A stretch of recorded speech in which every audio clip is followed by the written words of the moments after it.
dans cette édition de votre émission Coach, j'ai une question.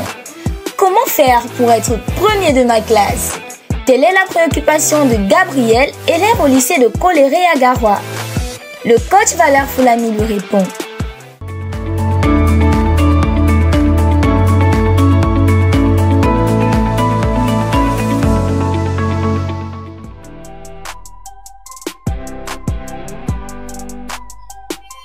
Que je préfère reformuler. Comment faire pour être premier? Moi, je pense que le challenge d'un candidat, il doit être d'être premier de sa classe. Hein. Parce que quand ton rêve, c'est d'être premier de la classe, il peut avoir beaucoup de mauvaises attitudes. Il peut avoir beaucoup de mauvaises attitudes. Parce que si tu veux être premier de la classe, tu peux vouloir garder tes connaissances pour toi seul. Tu peux vouloir cacher les livres que tu as pour toi seul. Tu peux vouloir piéger même les gens. Donc, généralement, ce que je conseille aux enfants qui veulent être, qui ont peut-être cet état d'esprit-là, c'est de se fixer une moyenne. Tu es dans une salle de classe, tu sais que bon, c'est une salle de classe, les gars ont souvent 14, 15. Je préfère que tu me dises comment faire pour avoir 17 de moyenne en classe.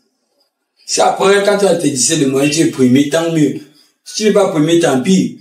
Parce qu'en réalité, ce que je vais éviter, c'est de lancer les élèves dans une course effrénée qui va jamais finir. Donc vraiment, nous sommes contre ce type d'attitude-là. Courir, concurrence. Donc véritablement, c'est vrai que notre société aime ça. Notre société aime bien quand les gens choquent entre eux, quand les gens s'affrontent entre eux. Mais honnêtement, les gens qui réussissent n'ont pas besoin de ce type de concurrence. Chacun doit pouvoir se définir ses objectifs et travailler pour ces objectifs-là, sans que ça ne dépende de l'un ou de l'autre. Parce que c'est ça qui crée la jalousie. C'est ça qui crée l'aigreur. C'est ça qui crée des envies. Le fait de vouloir être à la place de l'autre, mais de vouloir être absolument premier, non. Si tu fixes ton objectif que tu veux 17 de moyenne, et tu travailles pour avoir 17 de moyenne là, si tu réussis à avoir 17 ou bien 16, et que personne n'a ça, tu seras premier. Si tu réussis à le faire, tu seras premier. Mais si tu ne réussis pas à le faire, ce sera très problématique. On se comprend un peu? Ce sera très problématique. Donc, ne cherchez pas à être premier de la classe. Fixez-vous des objectifs et travaillez pour les atteindre. Vos objectifs peuvent être d'avoir 17 de moyenne, peuvent être d'avoir 18 de moyenne, et puis travailler pour atteindre ces objectifs. Maintenant, si tu veux avoir une certaine moyenne en classe, prenons le cas de 17 de moyenne, parce que je sais que si tu as 17 de moyenne, tu seras forcément parmi les meilleurs de ta classe. Pourquoi pas premier? Pour avoir 17 de moyenne, par exemple, la première chose que tu dois comprendre, c'est ce que ça implique. Parce que les gens parfois disent que je veux avoir 17 de moyenne, mais ils ne savent pas ce que ça implique. Avoir 17 de moyenne veut dire que tu as en moyenne 17 par matière. On se comprend un peu de façon terre à terre. Ça veut dire que pour avoir 17 de moyenne, tu dois avoir en moyenne, si vous avez plusieurs matières, peut-être que coefficient 19. Ça veut dire que tu dois avoir 17 fois 19. Donc c'est une question d'avoir de pointage. Ça veut dire que si, à une matière de coefficient 5, tu as 18, avoir 12 à une matière de coefficient 1 équilibre les choses. Ça veut dire que si tu as 13 à une matière de coefficient 1, avec 18 à une matière de coefficient 4, tu équilibres, ça te fait 17. C'est d'abord ce qu'il faut comprendre. C'est une question de paume. Donc tu vas t'asseoir, regarde les matières où tu peux facilement avoir 19, regarde les matières où tu peux facilement avoir 17, regarde les matières où tu peux facilement avoir 16, et tu travailles de façon à ce que tu puisses avoir ce nombre de points-là. Maintenant, ça demande une certaine discipline à la maison. C'est-à-dire que tu vas que régulièrement que bosser, et que dans les cours d'études, et qu'en train de partager ce que tu sais, et qu'en train de travailler sur ça, c'est de ça qu'il s'agit. Donc il n'est pas question vraiment de venir se lancer dans une course pour être premier de la classe et tout et tout. Fixe-toi un objectif en termes de moyens. Travaille dur pour atteindre ces moyens-là. Si ces moyens te permettent d'être premier, tant mieux.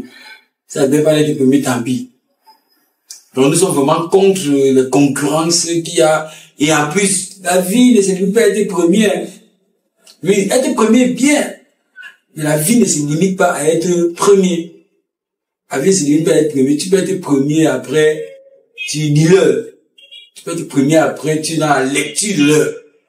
Si, en plus d'être premier, là, tu n'as pas eu d'autres dispositions qui t'aidaient à réussir. Donc, cherche, c'est Gabriel, c'est pas trop. Cherche à atteindre un objectif, un très grand objectif. Cherche à avoir 17 de moyens.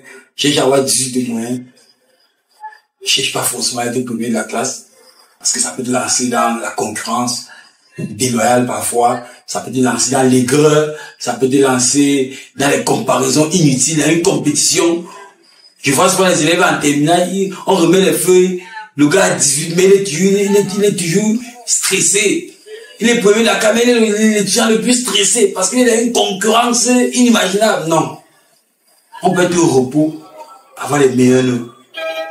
Il était même parmi les meilleurs de la région ou de l'établissement. Donc voilà ce qu'on peut dire par rapport à la question de Gabriel. On espère qu'on a apporté un élément de réponse par rapport à ta préoccupation. Ou bien par rapport à, bon, pour tous ceux qui pouvaient avoir cette même préoccupation. Alors n'oubliez surtout pas de vous abonner sur notre chaîne YouTube, Leaders Corporation, de cliquer sur la petite notification pour ne rien rater. Et n'oubliez pas, transmettez-nous vos préoccupations au travers des canaux que nous mettons à votre disposition et du lien qui sera juste en dessous de cette vidéo. Et nous allons nous charger de vous accompagner dans ce processus qui a pour but de faire de chacun d'entre vous, de vous permettre d'intégrer le monde socio-professionnel en tant que leader. Merci. Nous espérons que vous êtes satisfaits. N'hésitez pas à vous abonner sur toutes nos plateformes et à nous présenter vos préoccupations. Rendez-vous demain soir dès 19h pour une nouvelle émission.